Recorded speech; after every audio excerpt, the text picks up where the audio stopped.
we were talking about before about decks, period. Deck has to have 3 parts. Absolutely. There's nothing else. Deck has an engine. Engine is whatever gains you advantage. Whatever it is that gives you any kind of advantage. It could be a draw engine. It could be like X Sabers where Jerry and those cards get stuff back from the graveyard back here. Yeah. Huh? Your credit. I'll give it. Okay. It'll be alright. I mean, anything that's an engine that generates some gadgets, people can't understand why gadgets are so good, but every time you summon a gadget, you get another one to your hand. Yeah. You always have a hand advantage. That way you're playing one-to-one card, that you're playing Smash Around Fissure, these cards that destroy one card in the field, you get instant hand, but you get +1 back to your hand every time you hit a monster. Well, I mean, it's the same principle. That the engine has to exist. You can't build a deck. Huh? Yeah.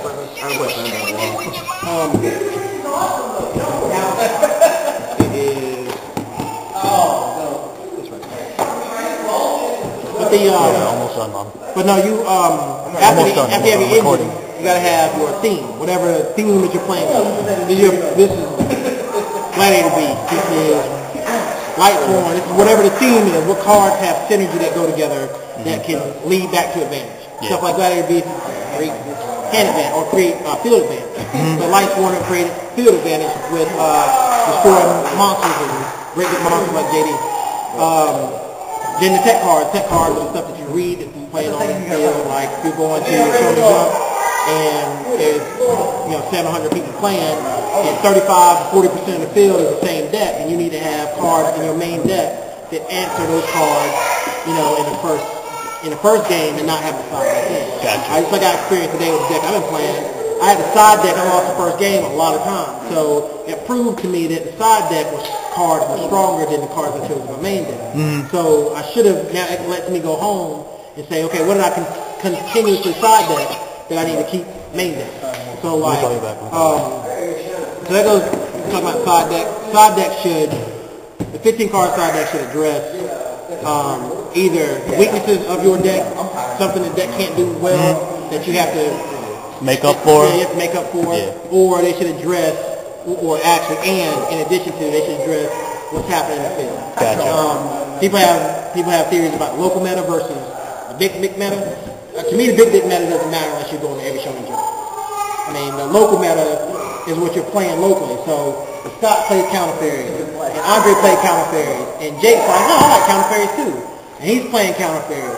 Maybe I should have some anti-counter fairy cards in my side deck when I come to play with stuff. Yeah. So like, there's a theory behind it. You want to make sure that the side deck can address your weaknesses and the opportunity to swap out stuff that's not working for stuff that will work per deck. Gotcha. Per deck theme. All right. Never build a side deck that just makes your deck different. It's supposed to do something. Like I've seen plenty of times people just, they'll have a side deck with like the 6-star Blackwing and their Blackwing side deck. And I'm like, what do you have? They're thinking that they bring that card in and then what does that do? It doesn't gain any advantage. Like play cards that generate advantage in your side deck or something that stops. A good example is like, I'm playing, one of my favorite things to talk about is Royal Oppression and Royal Decree.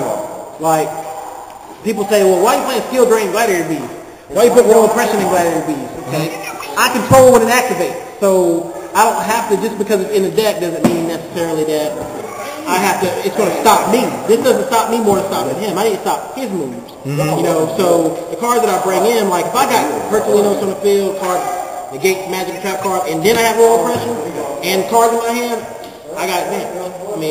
I'm not worried about the game anymore. Yeah. Same principle as Royal Decree. People say, well, you got traps in the deck, playing War Chariot, and people tribute. Why you put Royal Decree in there? Because you don't need it now, right? Because he has 5 back cards, and I have 4 magic cards, and I set Royal Decree, and then I stop 5 of his cards with 1 card. Yeah. And cards like the advantage part of the game, +3, +4, the math part of the game is the most important thing to understand about the game. Gotcha. Yu-Gi-Oh! Is math. Yeah. Math. About advantage. Most collective card games are about advantage. So this is just really not a child's card game? No, of course not. Of course not. That's why when you go to Shonen Jumps regionals, the average age is 22, easy. Yeah. Easy. Thanks. Yeah, definitely. So, what advice do you have to give to those starting out who want to go competitively? Read. Know your resources. Go to tcgplayer.com. Look at the Pojo forums. Look at look at the price of the cards. I mean, the game is about money, so you got to understand the price of the things too. You don't want to research to find out what you want to play, and realize I'm really hard. Make good investment decisions. These cards, I make a lot of money playing Yu-Gi-Oh! Because not from winning a card game, but from if I buy a card and recycling what you don't need. If I pull, like a good example is Emmer's Blade. Let's say for Emmer's Blade, I paid $40 for 3 of them. Nice. I pulled 2 of them and paid $40 when the day it came out because nobody knew how much it cost. So now that card's going for $90 on $80, $90 on eBay, and I could flip 80 3 times and make a lot more than what I invested in getting. Yeah. So I mean, there's a lot of there's a lot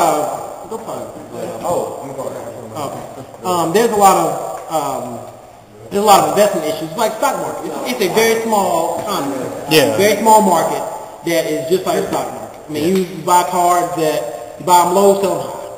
I mean, and then you have to pretty much learn which ones cycle out for new ones. You have to read cards in advance. You don't go off of rumors. You read it for yourself. You use resources like Shrek TCG. I mean, like you can look at the Japanese forums if you can. You find out what's going on in the game so that you are very informed the way guys are coming up trying to trade with you. And then you think, well, I don't have much value for this card, but the card could be like $50. You don't know that. Yeah. You know, so you want to be informed about how much cards cost. You want to be informed about the market. You want to be informed about stuff coming out, like we just heard that possibly Dark Armed Dragon and a couple other plus $30 cards are going to be released common.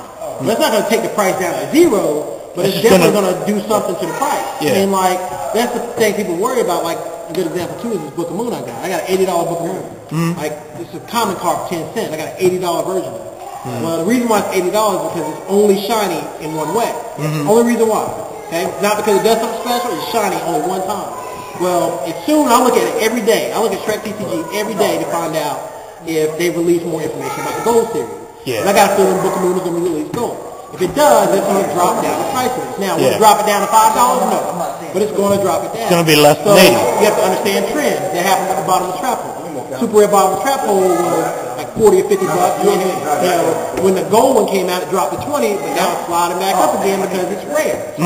Yeah. So like you have to be conscious of the market. You got to be conscious of all the research that you do. You got to read what the good players are doing. They post stuff on the internet. I mean, find out. Read. You can look at the footage of the event. You can look at the event footage of Shonen Jump and find out what dudes were playing. Like how many cards guys had in hand, what he said first. You can read that and find that out. Yeah. Once you find that kind of stuff out, you don't have to emulate the pros, but through emulation you'll learn. I mean, you'll learn. So I mean, it's important to understand that the game is a lot more than just buying a bunch of cards and putting all the match together. Yeah.